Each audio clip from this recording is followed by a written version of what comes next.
요한계시록 7장 9절부터 17절까지 같이 읽겠습니다. 시작. 이일 후에 내가 보니 각 나라와 족속과 백성과 방언에서 아무라도 능히 셀 수 없는 큰 무리가 흰옷을 입고 손에 종려가지를 들고 보좌 앞과 리냐 앞에 서서 큰 소리로 외쳐가로되 구원하심이 보좌에 앉으신 우리 하나님과 어린 양에게 있도다 하니 모든 천사가 보좌와 장로들과 내 생물 주위에 섰다가 보좌 앞에 엎드려 얼굴을 대고 하나님께 경배하여 가로되 아멘. 찬송과 영광과 지혜와 감사와 존귀와 능력과 힘이 우리 하나님께 세세토록 있을지로다. 아멘 하더라. 장로 중에 하나가 응답하여 내게 이르되 이 흰옷 입은 자들이 누구며 또 어디서 왔느뇨? 내가 가로되 내 주여 당신이 알리이다.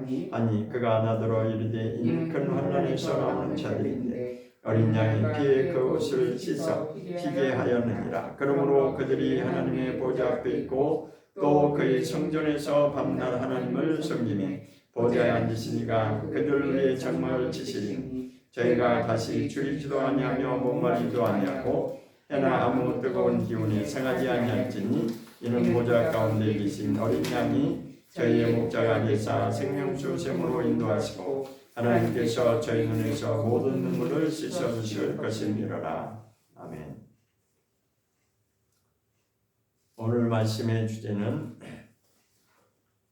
하나님의 구원 계획, 구원에 대해서 말씀드리고자 합니다. 몇 주 전부터 요한계시록을 좀 강의를 하고 있습니다. 앞으로는 빠지지 마세요. 아주 중요한 요한계시록 1장부터 계속 이제 시작하는데 이렇게 지금 제가 드리는 말씀은 일반적인 그냥 이렇게 설득하는 그런 차원의 설교가 아니라 말씀 그대로 이제 강의하는, 그러니까 요한계시록을 강의하는 차원에서 이렇게 하고 있습니다. 그러니까 좀 집중해서 마음을 집중해서 그렇게 들으시기 바랍니다. 조금 이해가 안 될 수도 있고 좀 어려울 수도 있지만 그러나 어쨌든 이것은 한 번은 꼭 겪어야 됩니다. 그래서 지난주에도 이제 계시록 7장을 했고 그 전주에는 이제 6장을 했는데 요한계시록 6장은 결론은 이제 하나님의 심판 계획에 대해서 전체적인 개요를 그렇게 설명하고 있습니다. 그리고 7장으로 넘어와서는 6장과 7장은 이렇게 같이 연결되는 연결선상에 있습니다. 그래서 7장에서는 이제 구원에 관해서 말씀하고 있는데 이제 초반에 1절부터 8절까지는 14만 4천 이스라엘의 14만 4천에 대해서 그렇게 이제 먼저 말씀을 하셨고 이제 이번에는 전체적인 맥락에서 이제 구원에 관한 말씀을 기록하고 있습니다. 그래서 핵심적인 구절을 본다면 이제 9절이죠. 9절에서 지금 말씀하고 있습니다. 이일 후에 내가 보니 각 나라와 족속과 백성과 방언에서 아무라도 등이 셀 수 없는 큰 무리라고 하는 표현을 하고 있습니다. 그래서 이제 셀 수 없는 큰 무리라고 하는 대목이 나오죠. 그래서 구원받는 자들에 대해서 지금 말씀하고 있습니다. 누가 구원을 받는가? 여기서는 이제 능히 셀 수 없는 큰 무리가 구원을 받는다 이렇게 말씀하고 있는 것입니다. 여기 보면 각 나라와 족속과 백성과 방언이라는 표현이 있죠. 이것은 이제 모든 사람들을 다 이렇게 통틀어서 이런 표현을 하고 있습니다. 이 표현이 이제 계시록에 여러 번 나오고 있는데 계시록 5장에 한번 가보면 그 표현이 있습니다. 계시록 5장으로 한번 가보도록 하겠습니다. 요한계시록 5장 9절입니다. 요한계시록 5장 9절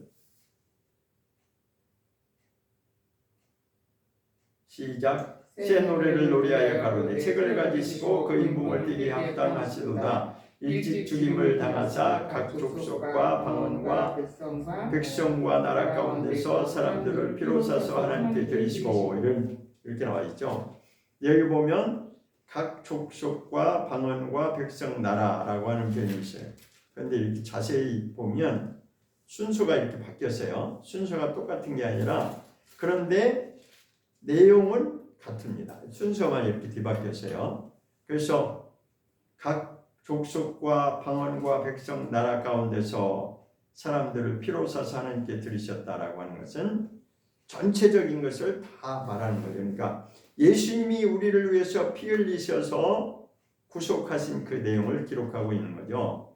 예수님의 죽으심과 피 흘리심은 우리 인류의 구원을 위해서 그 일을 하셨다라고 하는 것을 이제 이렇게 표현을 한 겁니다. 각 족속과 방언과 백성과 나라라고 하는 표현을 통해서 이렇게 전체적인 모든 사람들을 다 이제 포함하고 있는 것입니다. 그래서 다시 이제 계시록 7장으로 돌아옵니다.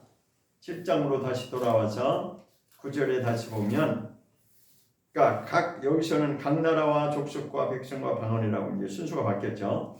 근데 어쨌든 같은 표현인데, 그러니까 모든 인류 가운데서 이렇게 구원받는 자들이 있는데 그 수는 셀 수 없는 큰 무리다라고 이렇게 이제 표현했어요. 이것을 다른 표현으로 하면 구원받는 사람들의 충만한 수를 말하는 거죠. 충만한 수. 많은, 우리가 몇 명이라고 말할 수는 없지만 아주 충만한 수가 그들이 이제 구원받는다고 하는 것을 표현하고 있습니다. 그런데 그들의 이제 자격이 뒷부분에 이제 후반절에 나옵니다. 큰 무리가 어떤 무리냐? 흰옷을 입고 손에 종려가지를 들고 보좌 앞과 어린 양 앞에 서 있다라고 표현하고 있습니다. 자, 이것은 지금 이제 계시록은 하나님이 요한에게 환상으로 보여주는 내용이죠. 그것을 이렇게 보고 있는 그러한 광경을 하나님이 보여주는 것입니다. 그런데 여기 장소가 어디냐면 보호자 앞과 어린 양 앞이라 이렇게 되어 있습니다. 그러니까 보호자 앞과 어린 양은 지금 하늘의 광경을 그렇게 보여주고 있는, 그러니까 구원받은 큰 충만한 수, 셀 수 없는 큰 무리가 지금 하나님 앞에서 하나님을 찬양하는 그 내용을 지금 보여주고 있는 것입니다. 자, 그럼 흰옷이, 여기 흰옷을 입고 이렇게 되어 있죠. 그 흰옷이라고 하는 것이 밑에 14절에 또 이제 나옵니다. 14절에 밑에 내려가 보면 14절 보겠습니다. 7장 14절 시작. 내가 가로되 내 주여 당신이 알리이다. 하나님 하니 그가 나더러 이르되 이는 큰 환난에서 나오는 자들인데 어린 양의 피에 그 옷을 씻어 희게 하였느니라 했습니다. 그 흰옷 입은 자들에 대해서 구체적으로 그들이 어떤 사람들인지를 설명하고 있는 거죠. 그러니까 13절에서 그렇게 질문 형식으로 먼저 이제 장로 중에 하나가 13절 장로 중에 하나가 응답하여 내게 이르되 흰옷 입은 자들이 누구며 또 어디서 왔느냐 이렇게 이제 질문 형식을 표현했죠. 이 사람들이 흰옷을 입고 있는 이 자들이 누구냐 그리고 어디서 왔느냐라고 하면서 이제 14절은 문답식으로 14절은 대답하는 것입니다. 근데 사도 요한이 이것은 당신이 아는 것입니다. 나는 잘 모르겠습니다. 이렇게 하니까 장로가 이제 그 답을 하는 거죠. 이는 큰 환난에서 나오는 자들인데 이렇게 말하고 있습니다. 큰 환난이라고 하는 표현이 마태복음에도 있습니다. 마태복음 24장을 한번 보겠습니다. 마태복음 24장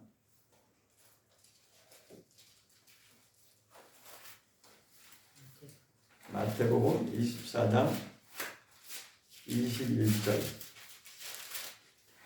마태복음 24장 21절에 큰 환난이라고 하는 내용이 나옵니다. 마태복음 24장 21절 같이 보겠습니다. 마태복음 24장 21절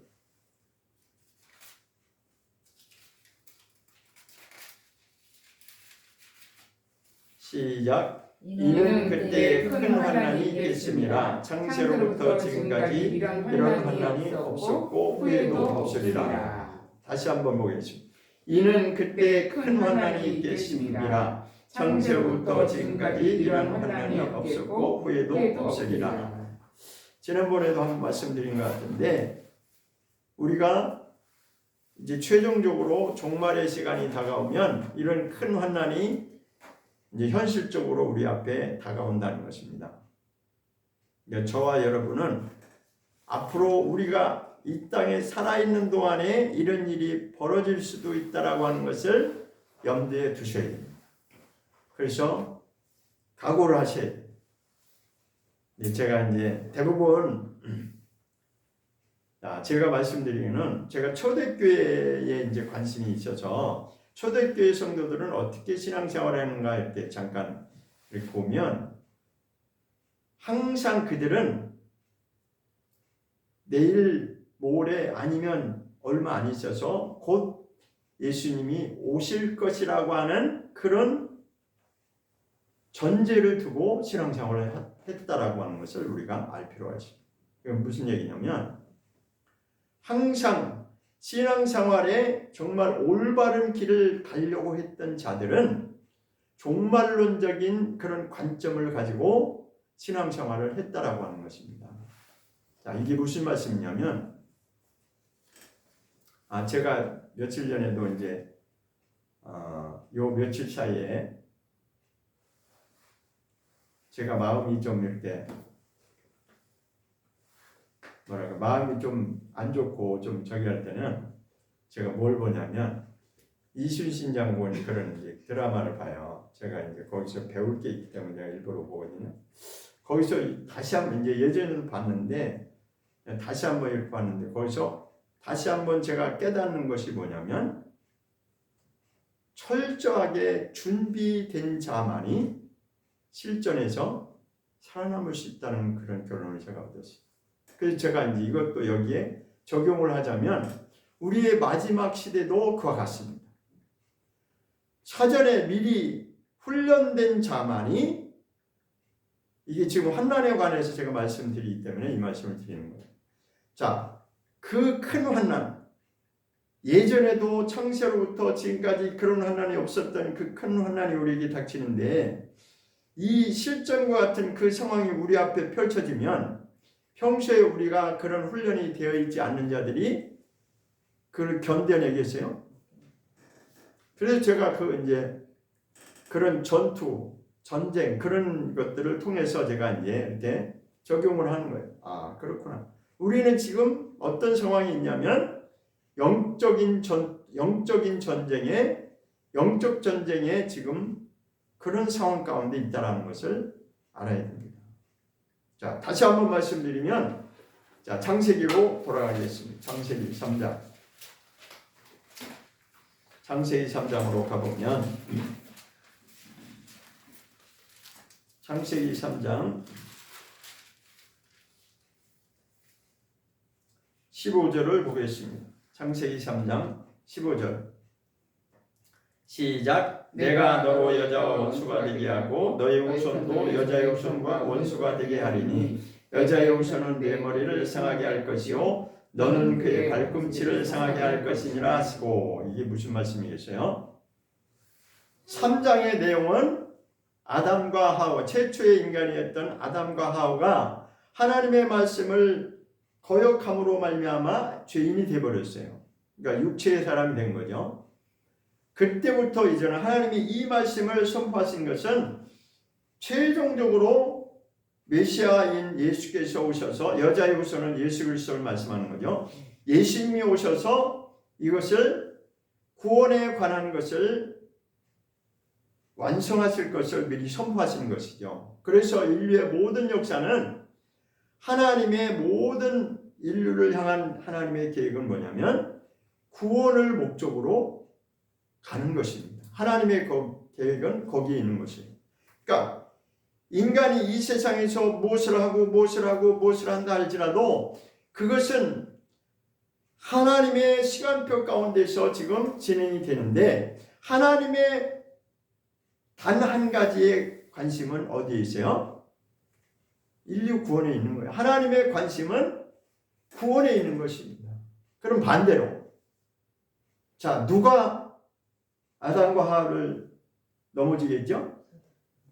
타락한 천사 사탄이라고 하는 마귀가 하나님의 그 계획을 어그러뜨린 것입니다. 그렇죠? 그래서 하나님과 완전히 단절되게 만들고 마귀의 말을 따를 수밖에 없는 그런 상태로 완전히 변질되어 버린 거죠. 자, 그때부터 이미 시작부터 아담이 실패함으로 말미암아 인류의 모든 역사는 두 가지 길을, 이게 철로 저기 기차 타러 가면 철로가 딱 두 개죠. 그죠? 철로가 딱 두 개듯이 인류의 역사도 그렇게 보시면 돼요. 하나님의 계획의 관심은 인류에 관한 구원의 목적을 두고 있는 것이고, 반대로 원수 마귀는 구원 못 받게 하려고 계속해서 방해 공작을 펼치는 것이 마귀의 공작. 그 역사가 오늘날까지 진행되어 오는 거예요. 그러니까 인간의 역사는 별다른 게 없어요. 내가 구원을 받을 것이냐 아니면 심판으로 들어갈 거냐, 둘 중에 하나예요. 그러니까 간단합니다.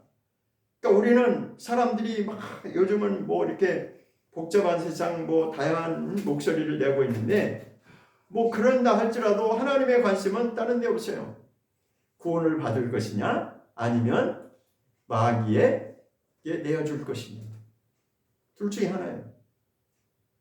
그래서 계시록을 통해서 하나님이 무엇을 지금 말씀하시고자 하냐면 두 가지를 말씀하고자 하는 거예요. 하나는 심판에 관해서, 하나는 구원 계획에 관해서 말씀하고자 하는 것입니다.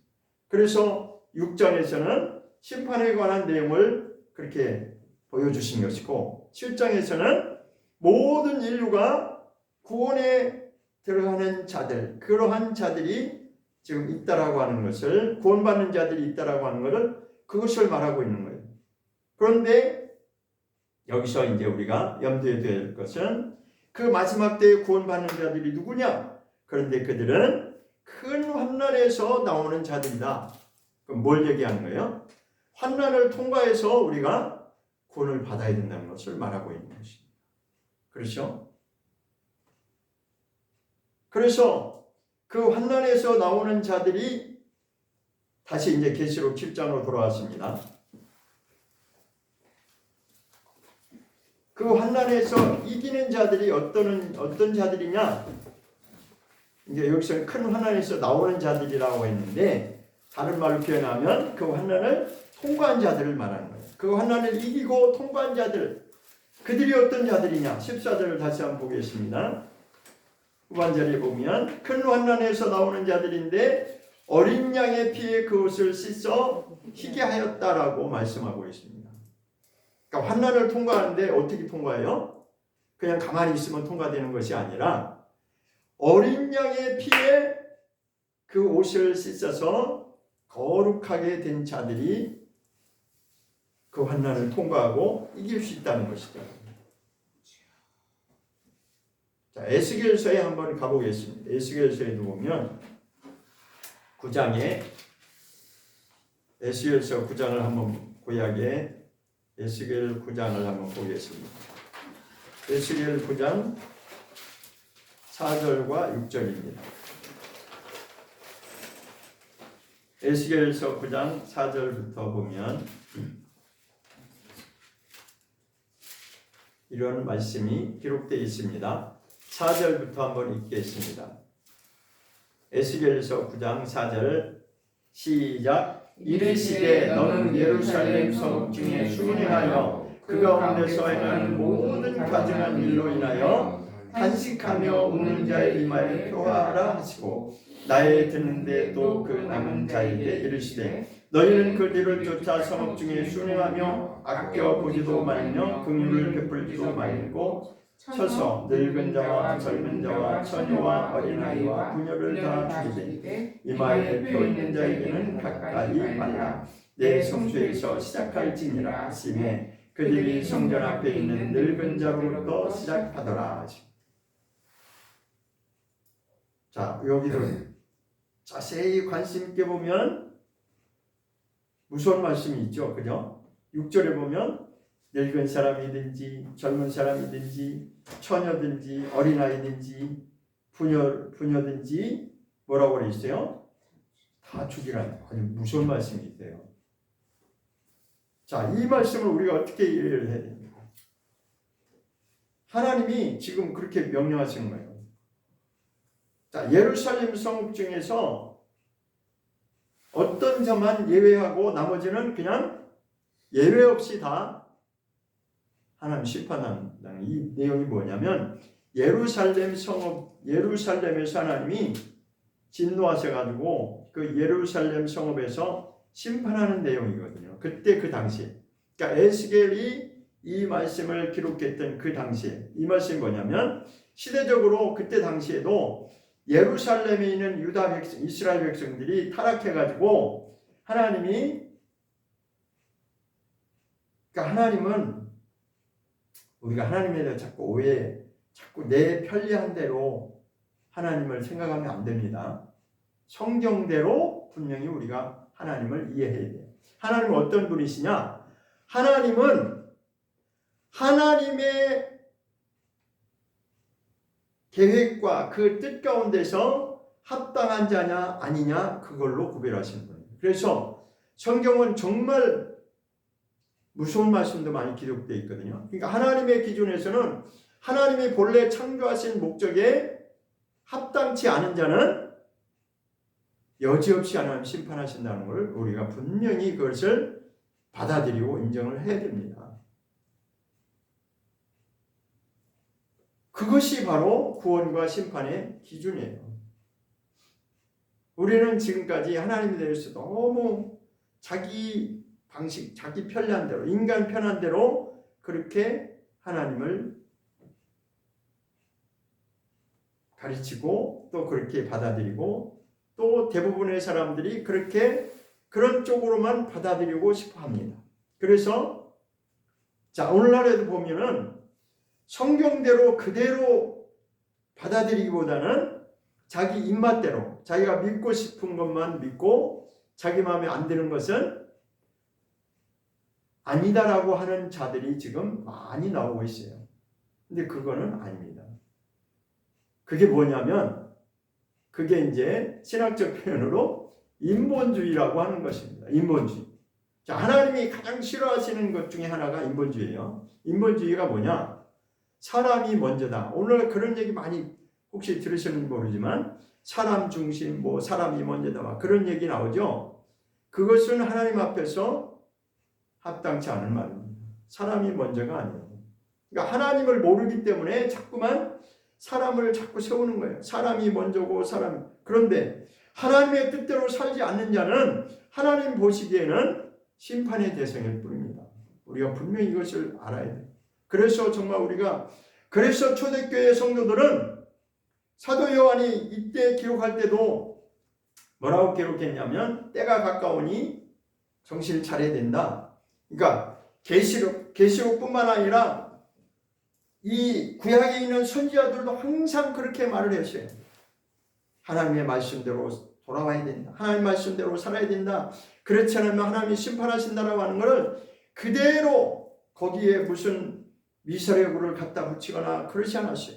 그냥 하나님께 받은 그 말씀 그대로를 그대로 기록했어요. 자, 그런데 여기서 에스겔서에서 우리가 봐야 될 초점이 뭐냐면 여기 이제 5절에 그런 내용이 있습니다. 5절, 4절부터 보면 그 중에 하나님이 심판이 떨어지는 그 상황 중에서도 이런 자들이 있었다는 거죠. 4절 보겠습니다. 에스겔서 9장 4절 시작. 이르시되 너는 예루살렘 성읍 중에 순응하여 그 가운데서 행하는 모든 가증한 일로 인하여 탄식하며 우는 자의 이마에 펴라. 이 말씀이 무슨 얘기냐면 그러니까 예루살렘 성읍에 다 돌아다니면서 그 가운데 이런 자들이 있다는 거예요. 이런 자들이 어떤 자들이냐? 탄식하며 우는 자들이 있다는 것입니다. 그들은 누구예요? 그때 그 상황에서도 모든 사람들이 다 타락의 길을 가고 하나님과 역행해서 하나님의 반대되는 그런 삶으로 가는 그런 모든 가증한 일이라고 하는 것은 죄악 가운데 사는 자들을 말하는 거죠. 자기 마음대로 하나님을 완전히 그냥 무시하면서 자기 마음대로 죄악을 행하며 사는 그런 상황인데도 그러한 상황에서 그러한 일들로 인해서 하나님 앞에 회개하고 탄식하며 우는 자들이 있었다는 거죠. 그들은 누구예요? 하나님 보시기에 합당한 자들이라는 거죠. 그런 자들에게 어떻게 하라고 그랬어요? 그들의 이마에 하나님이 표하라고 그러는 거예요. 이게 구원이라는 거죠. 그러니까 모든 대부분의 많은 사람들이 그냥 함부로 살고 죄와 죄악 가운데서 그렇게 타락한 가증한 일을 하면서 그렇게 사는데 그 중에 그러한 상황들을 보면서 저거는 아닌데 정말 저렇게 살면 안 되는데 막 그렇게 탄식하며 우는 자들이 있었다는 거예요. 회개하며 돌이키려고 하는 자들이 있었다는 것입니다. 그들에게 하나님이 이제 인치시고 여기 지금 이마에 표한다는 것은 인치는 내용이에요. 그들에게 이마에 인치시고 그들은 하나님이 살려준다는 거죠.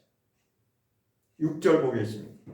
6절 후반절에 전반부에는 심판에 관해서 다 죽이라 이렇게 말씀하셨고 후반부에는 이마에 펴 있는 자에게는 가까이 하지 말라. 그게 뭐예요?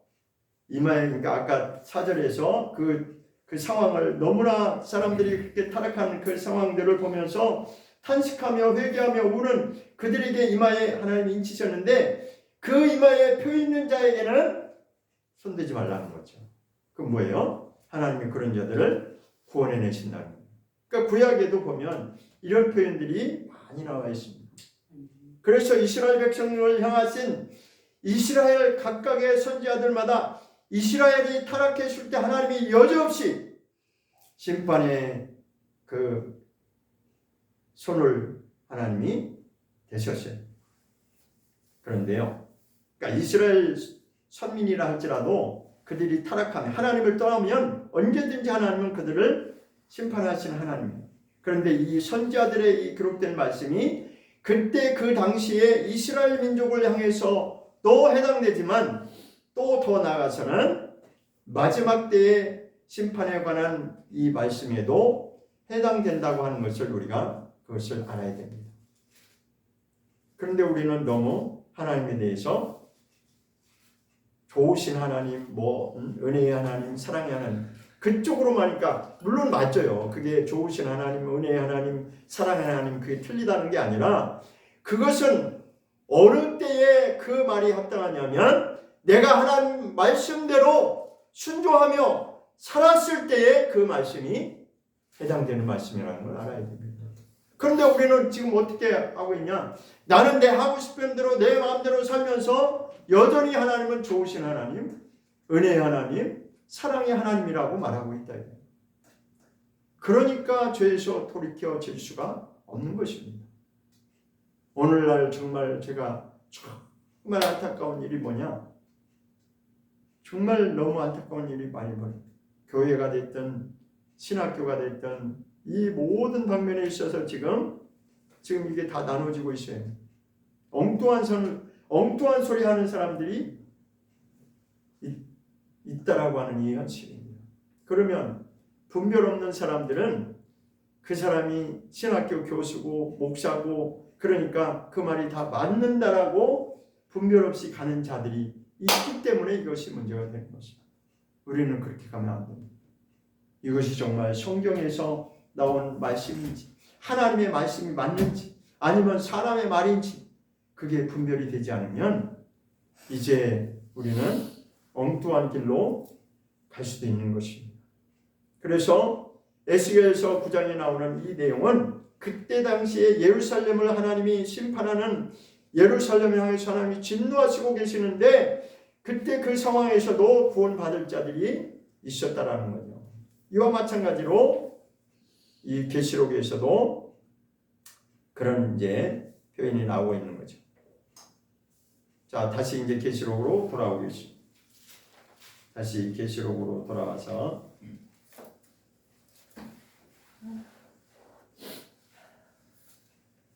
자, 10절을 한번 보겠습니다.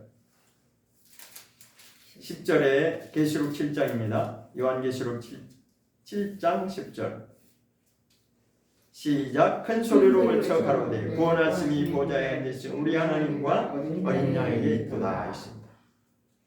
자, 우리 이거 뭐 다 하는 말씀이 그죠? 구원하심이 누구에 있다고요? 오직 보호자에 앉으신, 지금 이 하늘에서 일어나는 일을 이렇게 표현한 거예요. 보호자에 앉아 계신 우리 하나님과 어린 양 예수 그리스도를 말하는 거죠.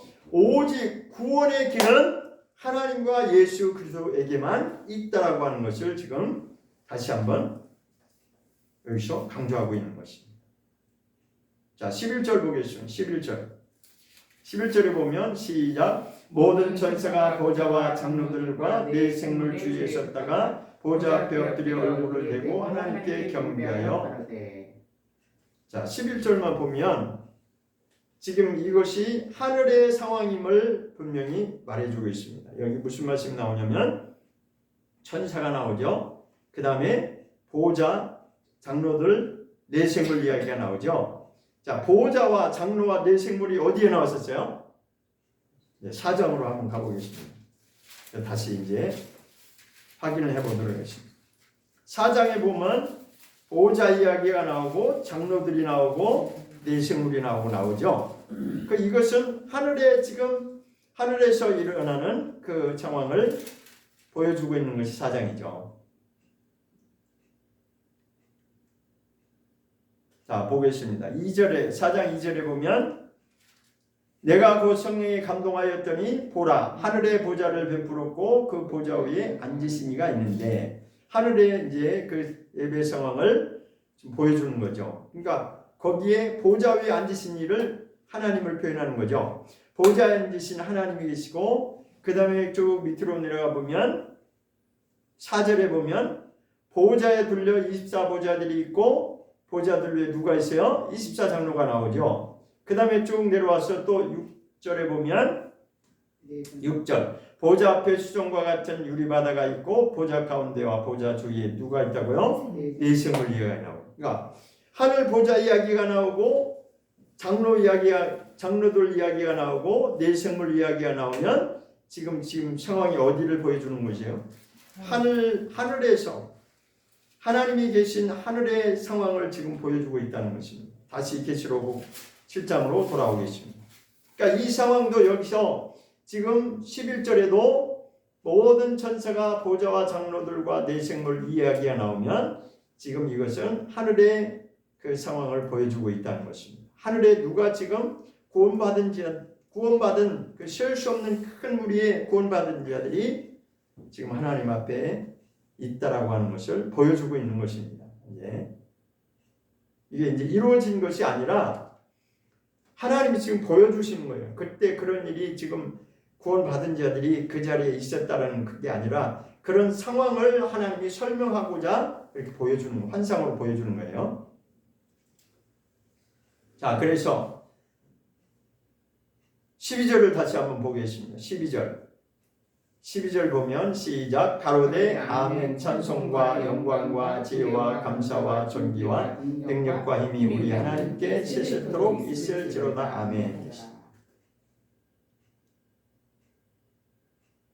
이것은 지금 누가 지금 하나님께 경배하고 고백하는 내용인지 11절에 답이 있죠.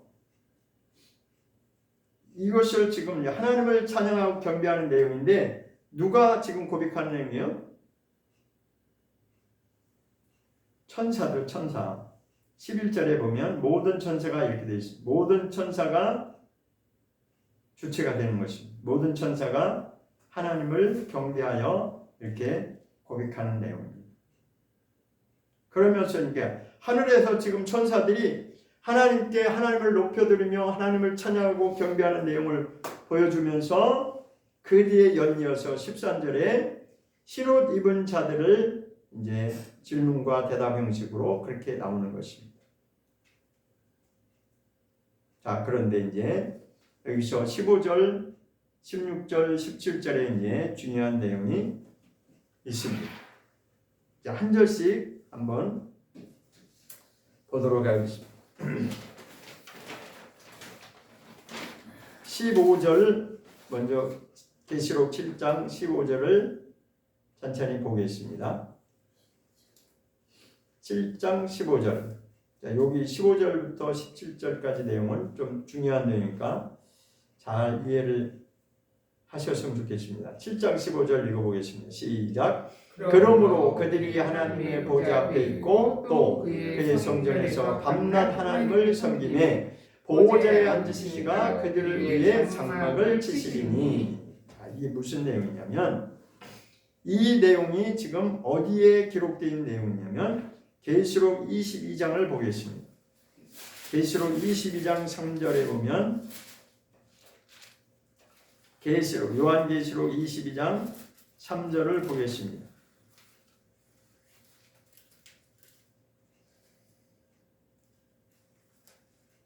요한계시록 22장 3절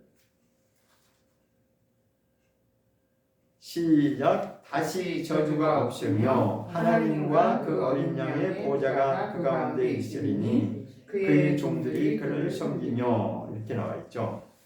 이제 잘 이해를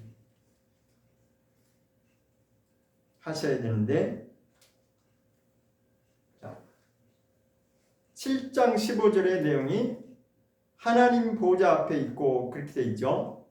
그런데 이 내용이 하나님과 그 어린 양의 보좌가 있다라고 계시록 22장 3절에도 나와 있죠.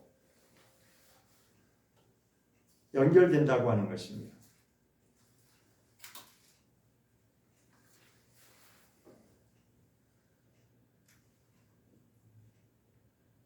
다시 한번 설명을 드리면,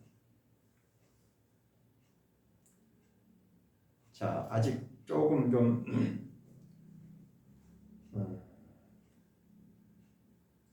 그러면 21장을 보겠습니다. 계시록 21장.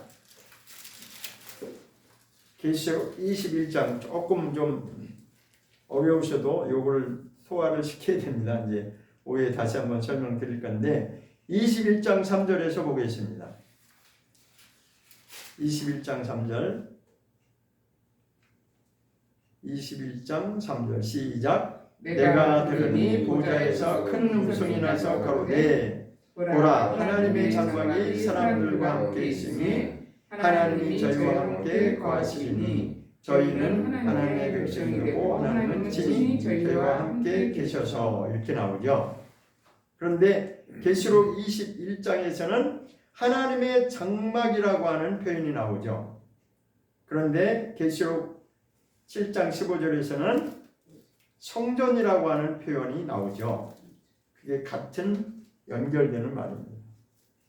그러니까 보좌에 앉으시니가 그들 위에 장막을 친다라고 하는 그 내용. 제가 설명을 잘 해야 되는데, 계시록 7장에 15절에 보면 장막 이야기가 나오잖아요. 네. 다시 돌아가겠습니다. 성전. 그들을 위해가 돼요. 그들이라고 하는 것은 구원받은 자들을 말하는 거죠. 네. 구원받은 그 셀 수 없는 큰 무리가 있는데 그들을 위해 구원받은 자들을 위해 하나님이 장막을 치신다는 장막 이야기가 나와요. 그런데 계시록 21장 3절에서도 하나님의 장막이 사람들과 함께 있으면 이런 내용이 나오잖아요. 그러니까 이게 내용이 같은 맥락으로 연결되는 것이다. 자, 그래서 여기서 장막을 친다라고 하는 것을 우리가 좀 이해할 필요가 있는데 하나님의 장막이 뭐냐? 장막을 친다는 게 뭐냐? 하나님이 거하시는 것을 이렇게 표현한 것입니다. 하나님이 함께 하시는 것. 하나님이 거하신다, 하나님이 함께 하신다. 이게 다 같은 표현이에요. 그러니까 하나님의 장막이라고 하는 것은 그렇게 장막이라고 하는 표현과 구약으로 돌아가면 최초의 하나님이 이스라엘 백성들을 애굽에서 이끌어내셔서 모세에게 첫 번째로 명령하신 게 뭐였어요? 성막을 지어라. 그렇죠. 그렇게 이해하시면 이게 이제 딱 연결이 되는 거예요. 아, 성막, 장막, 그게 뭐라고요? 하나님이 거하신다라는 거예요. 그럼 뭐예요? 계시록 21장 3절에서 표현하는 것은 다시 보면 내가 들으니 보좌에서 하늘에서 지금 하늘 광경을 보여주는 거죠. 큰 음성이 나서 가로되 하나님의 장막이 사람들과 함께 있다. 그러면 그 내용은 뭐냐면 지금 구원받은 자들이 하나님과 함께 있다라고 하는 그것을 지금 설명하고 있는 거다 이거죠. 그런데 그 하나님의 장막에 관한 내용이 어디에도 지금 기록되어 있어요? 계시록 7장에서도 이미 그 내용을 먼저 보여주고 있다는 것이죠. 제가 이제 이 말씀을 드리고자 하는 것입니다.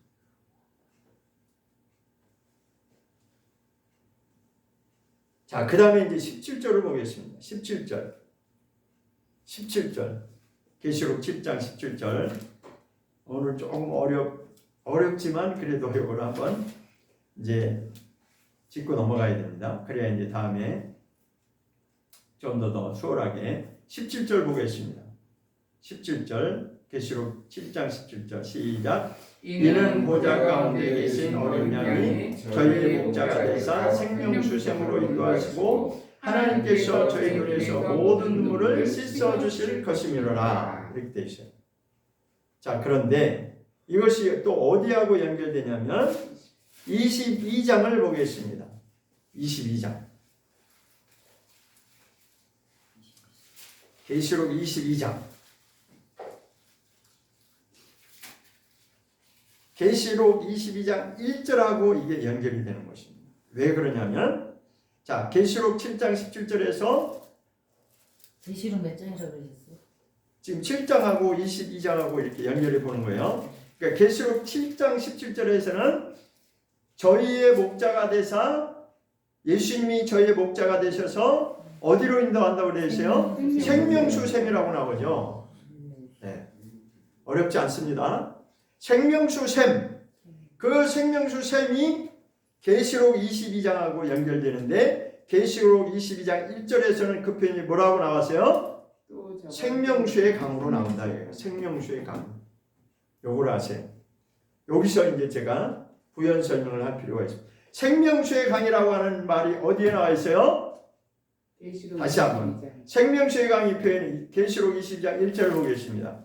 시작. 또 저가 요한계시록 22장 1절. 지금 왔다 갔다 하니까 좀 번거롭긴 한데 요한계시록 22장 1절 다시 한번 보겠습니다. 시작. 또 저가 수정같이 밝은 생명수의 강을 내게 보이니.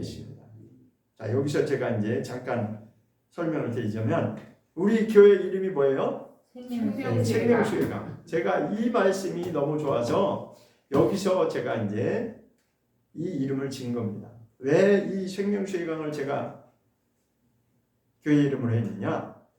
구원의 마지막 최종 결론이 하나님 나라에 가서 이 생명수의 강에 보호자로부터 흐르는 그 생명수의 강이 있고 그 생명수의 강 좌우에는 생명나무가 있고 그 다음에 그 생명나무가 12가지 실과를 맺히고 이런 내용이 천국에 관한 내용이 쫙 설명이 나오잖아요. 그래서 제가 그것을 사모해서 지은 말씀이 우리 교회 이름입니다. 그것을 이제 그래서 부연 설명하는 거예요. 자, 그래서 핵심은 계시록 7장에서는 생명수의 샘으로 인도하신다라고 그런 표현이 나오는데 이것이 계시록 22장에 가보면 생명수의 강하고 같은 맥락에서 연결이 된다는 거죠. 자, 한 가지를 더 보겠습니다. 한 가지. 다시 7장으로 가겠습니다. 왔다 갔다 해서 좀 번거로운데 그래도 이걸 소화를 시켜야 됩니다. 요한계시록 7장 17절 후반절을 보겠습니다. 생명수샘으로 인도하시고 그 다음에 연결해서 시작. 하나님께서 저희 눈에서 모든 눈물을 씻어 주실 것이니라 했습니다. 그렇죠? 자, 무슨 얘기가 나왔어요? 다시 한번 읽겠습니다. 생명수샘으로 인도하시고 그 다음 후반절 시작. 하나님께서 저희 눈에서 모든 눈물을 어떻게 하신다고요? 씻으시니라. 눈물을 씻어주신다는 내용이 나오잖아요. 그들의 눈, 그들이 누구예요? 구원받은 자들. 그 모든 환난을 통과해서 이기고 승리한 자들이 있는데 그들의 눈에서 하나님께서 눈물을 모든 눈의 눈물을 씻어주시는 그 광경이 나오고 있다는 거죠. 자, 그런데 이 내용이 어디에 나와 있냐면 계시록 21장을 보겠습니다. 한 번은 22장, 한 번은 21장 왔다 갔다 하죠. 계시록 21장의 4절을 보겠습니다. 요한계시록 21장 4절 시작. 모든 눈물을 그 눈에서 씻기심에 다시 사망이 없고 애통하는 것이나 곡하는 것이나 아픈 것이 다시 있지 아니하리니 처음 것들이 다 지나갔음이로라. 다시 4절 초반부만 더 읽겠습니다. 시작. 모든 눈물을 그 눈에서 씻기심에. 이 내용이 아까 어디서 보셨죠? 7장 17절에도 나오죠. 그죠? 하나님께서 저희 눈에서 모든 눈물을 씻어 주실 것이니라. 자, 그러면 7장의 17절에서는 모든 하나님께서 저희 구원받은 자들의 눈에서 모든 것을 다 이기고 승리한 자들, 그 구원받은 자들의 눈에서 눈물을 씻어 주실 것입니다. 이것은 앞으로 이루어질 미래의 일을 기록한 것입니다. 왜냐하면 완성된 것이 아니고 주실 것이다. 앞으로 이런 일이 일어날, 이런 일이 있을 것이다. 앞으로 미래에 일어날 일을 설명한 거예요. 그죠? 그럼 다시 21장에 가보면 21장 4절에서는 똑같은 내용이 나오는데 모든 눈물을 그 눈에서 씻기심에 하는 이것은 그때 이제 하나님의 구원 계획이 다 이루어지고 나서 실제로 하나님 나라에 벌어지는 그 현상입니다. 그러니까 7장에서 기록한 것은 앞으로 이렇게 하나님이 해주실 것이다라고 하는 것을 예언적으로 말씀하신 거고 계시록 21장의 4절의 내용은 완성되어서 이제 이루어지는 내용을 보여주는 것입니다. 자, 제가 이것을 왜 이렇게 설명을 드리냐면, 그러니까 요한계시록 7장의 핵심이 뭐라고 그랬어요? 구원받는 내용을 기록한 것이다 이거죠. 구원받는 내용을 기록한 것인데 전반부 지난주에 말씀드린 전반부는 이스라엘의 14만 4천이 그들의 그 각 지파별로 충만한 수가 하나님의 충만한 수가 그렇게 구원받을 것을 말한 것이고 오늘 후반부 오늘 말씀드리는 것은 각 나라와 족속과 해서 모든 인류 가운데 구원받은 자들이 이제 흰옷을 입고 하나님 앞에 나오는 자들이 있다. 그 내용을 하는 것입니다. 자, 그럼 여기서 한 가지 제가 지금 빠진 것이 있는데 보겠습니다. 9절에 보면 그 흰옷 입은 자들이 누구냐면 손에는 7장. 네. 왔다 갔다 하다니까 정신이 7장 계시록 7장으로 다시 빨리 돌아와서 9절에 보면 아무라도 능히 셀 수 없는 큰 무리의 구원받은 자들이 있는데 그들이 누구냐면 흰옷을 입은 자예요. 첫 번째로 흰옷을 입었다는 것은 어린 양의 피로 씻어서 거룩한 자들을 말하는 거죠. 그것을 흰옷을 입었다라고 표현한 것입니다. 그 다음에 두 번째로는 손에 무엇이 지어져 있냐면 종려가지라고 하는 것이 들려 있어요. 손에. 자, 이게 또 이제 종려가지가 뭐냐? 종려가지라고 하는 것은 뭐냐면 승리를 상징하는 것입니다. 승리한 자들의 모습을 보여줄 때 지금 그들이 손에 종려가지를 졌다라고 이렇게 표현하고 있습니다. 자, 그런데 이것은 어디에도 나오냐면 요한복음에도 이제 나옵니다. 요한복음에 보면 12장을 보겠습니다. 요한복음 12장에 보면 종려나무 이야기가 나와요. 요한복음 12장 13절. 요한복음 12장 13절 시작. 종려나무 종려나무 가지를 가지고 맞으러 나가 외치되 호산나 찬송하리로다 주 이름으로 오시니 곧 이스라엘의 왕이시여 하더라. 자, 요한복음에 이 기록된 이 말씀은 그대로 그때 당시에 예수님이 이 땅에 사역하고 계실 그때 당시에 이루어진 일이에요. 그러니까 예수님이 지금 예루살렘에 입성하신다고 하는 그 소리를 듣고 사람들이 막 몰려들어가지고 종려가지를 흔들면서 예수님을 맞으러 나오는 내용이에요. 그러면서 그들이 뭐라고 외쳤냐면 호산나라고 외친 거예요. 그 호산나라고 하는 뜻이 뭐냐면 구원하소서, 그런 뜻이에요. 그러니까 그때 당시에 이스라엘 백성들은 정말 어렵고 힘든 그 핍박과 환난 중에서 그때 당시 상황에서도 힘든 상황에서 살고 있는데 드디어 예수님이 오신다고 하니까 우리를 구원해 주세요라고 막 이제 그들이 막 종려나무를 흔들며 나오는 그것을 지금 보여준 것입니다. 자, 그런데 이제 이 종려나무의 특징을 제가 이제 잠깐 설명을 드리자면, 종려나무 밭에 이제 절 보시면 돼요. 성경에 있다고 그러죠. 종려나무 밭에 있으면 거기다 이제 불이 나가지고 요즘에 저기 불 나가지고 좀 엄청 많이 탔죠. 그런 식으로 종려나무 밭에 불이 나가지고 태워서 이제 없어. 입이고 가지고 줄기 싹 다 없어졌는데 그 땅 속에 있는 뿌리가 남아 있는데, 전제는 그 땅 속에 뿌리만 남아 있으면 거기다 물 부으면은 다시 살아난대. 그런 나무가 종려나무라. 그래서 이스라엘에서는 종려나무 하면은 죽은 것 같은 사람들이 이제 다 불타가지고 없어 이제 다 죽었어. 그런데 다시 거기서 물만 먹으면 살아난다는 거예요. 그건 뭘 얘기하냐면 부활을 상징한다. 종려나무라고 하는 것이 그렇게 생명력이 강하다는 거죠. 그러니까 뿌리만 없어지지 않으면, 뿌리를 완전히 뿌리째 뽑아버리면 없어지겠지만 뿌리만 남아있으면 거기에 물이 들어가는 순간에 다시 생명으로 도달한다. 이게 바로 하나님의 부활의 원리예요.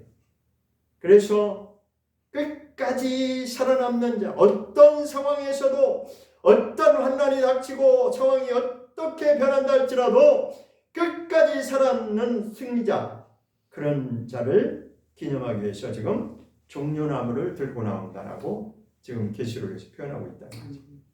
우리가 그와 같은 사람들이 돼요. 우리의 신분은, 구원받은 자들의 신분은 어떤 자들이냐?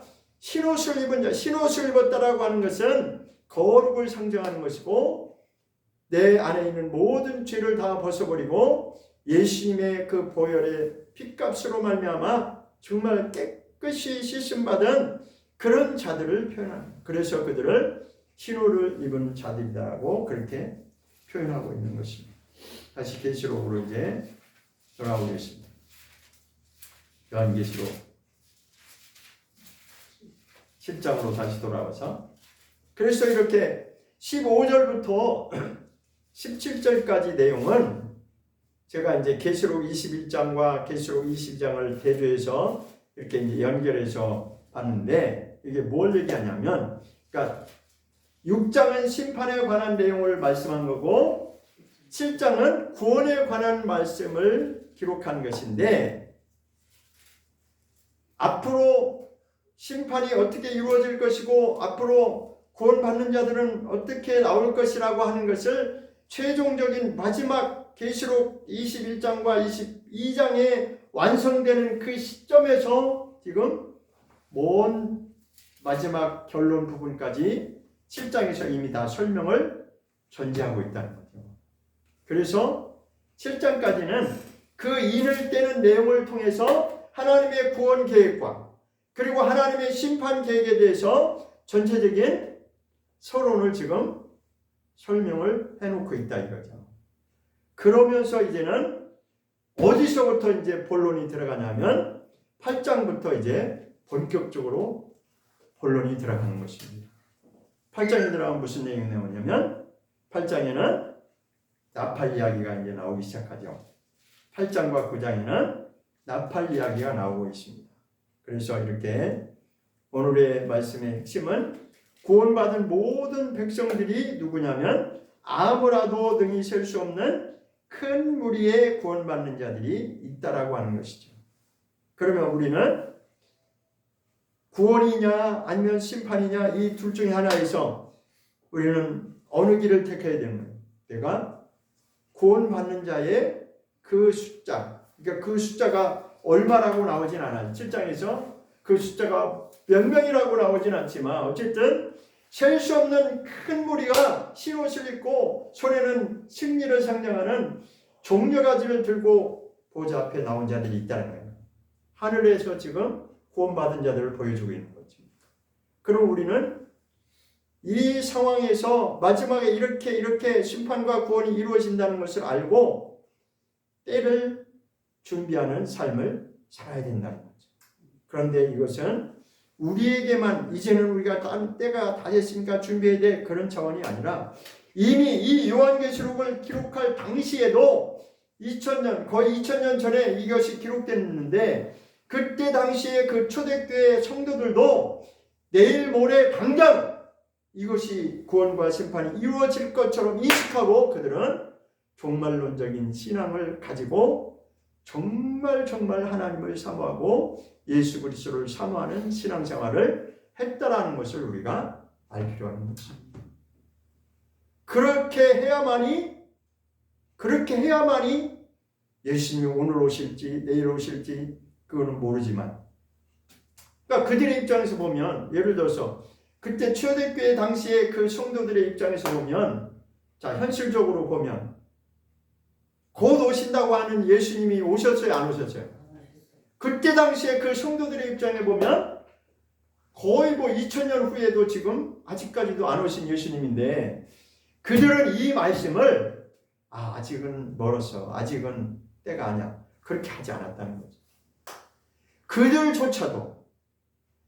그들도 당장 예수님이 오실 것처럼 그렇게 사모하면서 준비하는 삶을 살았다라고 하는 것이 그게 중요한 것입니다.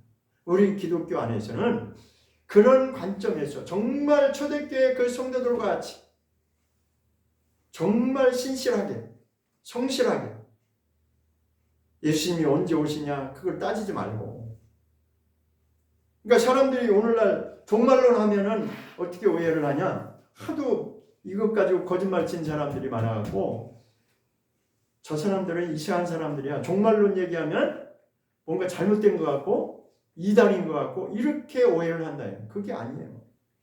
제가 오늘 말씀 강조하고 싶은 것은 이것을 기록했던 사도 요한이 이것을 그 당시에 핍박받는 진실한 그리스도인들에게 이것을 너희가 그 환난을 이기고 끝까지 이겨야 된다. 그것을 보여주기 위해서 그것을 강조하기 위해서 그들에게 기록한 말씀이다. 물론 그들에게만 해당되는 내용이 아니고 오늘날 우리 모두에게도 해당되는 말씀이지만 그럼에도 불구하고 그 순수한 초대교회 성도들은 정말 오늘 내일 당장에 이루어질 것처럼 그들은 순수하게 이 말씀을 그대로 따지지 않고 받아들였다. 그래야만이 정말 순수하게 신앙생활을 바로 할 수 있는 것이다. 자꾸만 인간의 이성이 들어가고 따지고 계산하고 요리 생각하고 저리 생각하고 세상 말로 뭐예요? 눈치 빠르고 약삭 빠르게 잘 돌아가는 사람들은 자꾸만 뭔가를 여지를 남겨두려고 하죠. 그렇게 하면 안 된다 이거죠. 예수님이 오늘 오시든 내일 오시든 그거는 때가 되면 하나님이 이루실 것이고 우리가 해야 될 몫은 뭐예요? 내가 정말 이 구원받는 자의 속하기 위해서 실옷 입고 종려가지를 흔들고 예수님을 환영하고 어서 오시옵소서 예수님 이렇게 주님을 사모할 수 있는 그런 영적 생활이 이루어져야 된다고 하는 것이 중요한 것입니다. 기도하겠습니다.